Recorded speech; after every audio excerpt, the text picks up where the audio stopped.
ये जो यहाँ पर जो लोग बैठे हुए हैं, ये ऐसा नहीं है कि साहब ये टीवी पे ये कुछ चला देंगे तो ये लोग उठ के चले जाएंगे। ये तो बैठे हुए हैं, क्योंकि यहाँ टीवी तो चल नहीं रहा, ये तो बैठे हुए हैं, इन पे कोई फर्क नहीं पड़ रहा। हमें तो डर ये लग रहा है कहीं सरदार वल्लभ भाई पटेल जी की जो स्मृति है उसका ऊपर का मुंह हटा के अपना न लगवा दें। जीते जी तो अपने आप कर लो, बाद में हो सकता है। हम तो कह रहे हैं अपने आप को आज ही नोबेल, आज ही भारत रत्न, जितने अवार्ड है खुद ही दे लो। अगर इनके पास आज परिवार नहीं है, इनकी फैमिली नहीं है, तो इन्हें इतना नाम का चस्का। अगर इनकी फैमिली परिवार होता तो क्या करते? पूरा देश बेच के अपने परिवार को दे देते। ये तो आप खा गए। देश को खिलाया किसको खिलाया? 20 लाख करोड़ का बजट कहाँ गया ये पता नहीं चला। ये तो बहाना। या अगर ये सोच रहे दबाने को, तो ये पूरे देश में लॉकडाउन लगा सकते हैं, यहाँ से लोग उठा के नहीं भेज सकते। कि देश के वजीर आलम प्रधानमंत्री श्री नरेंद्र मोदी की किस तरीके से सरदार पटेल की वो स्टेडियम का नाम चेंज कर दिया गया, नरेंद्र मोदी स्टेडियम। हालांकि सीधा सीधा देश के पूर्वजों पर, वीर योद्धाओं पर एक हमला है, जो देश का किसान आज कह रहा है। शुभम जी मौजूद हैं। शुभम जी, कैसे देख रहे हैं चीजों को?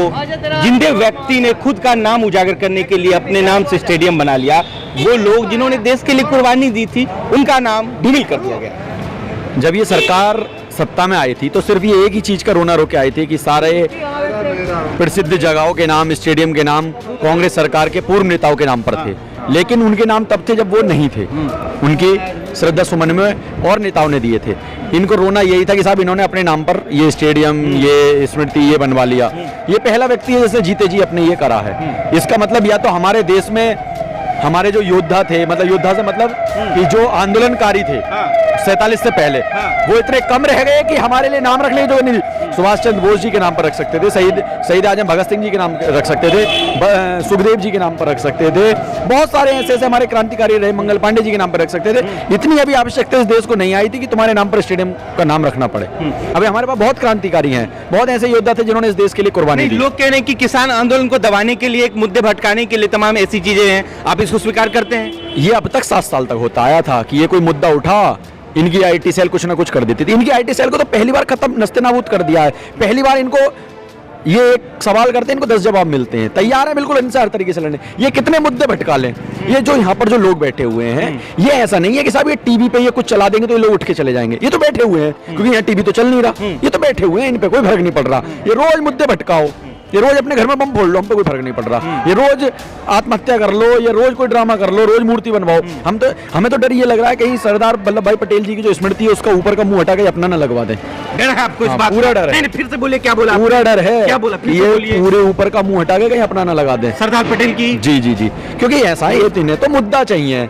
अब आप देखो कि जिस पटेल साहब के नाम पर ये गुजरात में सरकार बनाते हुए कांग्रेस को कोसते आए, उनको सम्मान, एक तरफ इन्होंने सम्मान देने की बात करी, दूसरी तरफ इन्होंने पूरा जिंदा अपमान कर दिया। तो कल को लोगों को डर बना हुआ है कहीं ऐसा ना उस प्रतिमा का ऊपर का धड़ा अलग कर देंगे और अपना रखवा दें, कुछ भी हो सकता है। नहीं शुभम जी, एक बात बताइए ना, कहा जा रहा है कि सरदार पटेल जी ने आरएसएस को बैन किया था।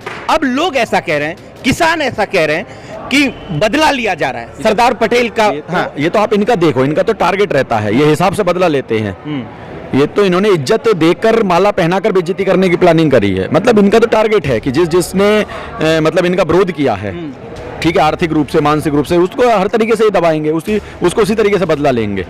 ये तो पूरा प्लानिंग बनाया हुआ है। हो सकता है कल को ये उस मूर्ति का बेस रह जाए, कोई ऊपर दूसरा ही खड़ा हो सकता है। कौन दूसरा? मोदी, नरेंद्र मोदी? हाँ, जो आदमी, बिल्कुल बिल्कुल बिल्कुल हो सकता है। क्या इसमें कोई बुराई क्या है भाई? जो आदमी, क्योंकि कल को इनके जाने के बाद तो शायद कोई पुलिया भी ना बनवाए इनके नाम से, तो जीते जी तो बनवाई दो, जीते जी तो अपने आप कर लो, बाद में हो सकता है। हम तो कह रहे हैं अपने आप को आज ही नोबेल, आज ही भारत रत्न, जितने अवार्ड है खुद ही दे लो।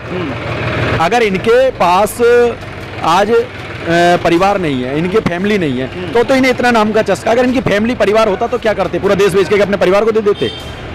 फैमिली तो है ना, परिवार तो है ना। नहीं, ये कहते हैं नहीं है, नहीं है तो ये आलम है। होता तो क्या आलम करते? मुझे लगता है आसपास के देश भी बेच दिए होते कि भाई मेरे फैमिली को दो। क्या करते खुद बताओ आप? बिना क्रिकेट खेले बीसीसीआई का सचिव बनवा सकते हैं। 4 साल में संपत्ति 0 से कहां पहुंचा सकते हैं, उस पर सवाल नहीं। राकेश टिकैत जी से पूछता 80 करोड़ की संपत्ति कहां? वो आदमी कह रहा है कि मुझे 25% मुझे दे दो, बाकी तुम रख लो। इनसे कहलवा दो कि 25 हमें, मतलब हम रख रहे हैं, बाकी आपको दिलवा दो, देश को दे देंगे। कहलवाओ। टिकैत साहब ने खुले मन से कहा है, आपने भी देखा होगा, जिस आदमी पर आरोप लगाया वो कबूल रहा है कि मुझे 25 मुझे दो जो है, बाकी आप जब्त कर लो, सरकार जब्त कर ले। एक बार इनसे कहलवा दो ना, जिन इन पर हम आरोप लगा रहे हैं, ये कह दे। कौन? जैसा जी बीसीसीआई के सचिव कौन है? बिना क्रिकेट खेले बन गए हैं ना, तो कल को मैं भी उम्मीद कर सकता हूँ। किसान ये भी कह रहे हैं कि जिस तरीके से कोरोना का मंजर फिर से उभर रहा है, पेशेंट्स आ रहे हैं, अब किसान कह रहे हैं कि लॉकडाउन लगा सकते हैं इस आंदोलन को समाप्त करने के लिए, ठीक उसी प्रकार जिसे शाहीन बाग को खत्म किया। सही है क्या ये बात? जैसे शाहीन बाग का मुद्दा देखो बार बार मत लाए, वो उसका इस मुद्दे से कोई मतलब नहीं है। नहीं, अब मैं बता रहा हूँ, जो कोरोना काल था वो इस देश का सबसे बड़ा स्कैम था। ये तो एक डराम था, बिल्कुल, ये तो डराने का स्कीम थी जो इन्होंने चला दी। अब नहीं डरेंगे, इन्होंने सिर्फ कोरोना के नाम पे देश को एक दूसरा अकाउंट खुलवाया, ये इतिहास में पहली बार हुआ 70 साल में। उसका हिसाब नहीं देंगे, ये भी पहली बार हुआ। आपने सारे बजट रोक दिए, मतलब बजट का मतलब कि जो खर्चा करना था विधायक मंत्रियों को अपने नाली नड़क वो सब रोक दिए। उसके बाद आपने सरकारी आदमियों की सैलरी काटी, आपने लोगों का टीएडीए रोक दिया, वो रुपया गया कहाँ? ये तो आप खा गए। देश को खिलाया किसको खिलाया? 20 लाख करोड़ का बजट कहाँ गया ये पता नहीं चला। ये तो बहाना, या अगर ये सोच रहे दबाने को, तो ये पूरे देश में लॉकडाउन लगा सकते हैं, यहाँ से लोग उठा कर नहीं भेज सकते, कोरोना के नाम पे नहीं डरा सकते। ये कितने नई स्कीम लिया है, ये इस देश को गर्त में पहुंचाना चाह रहे हैं। इस लॉकडाउन की वजह से कितना देश पीछे गया ये आप भी जानते हो और हम भी जानते हैं।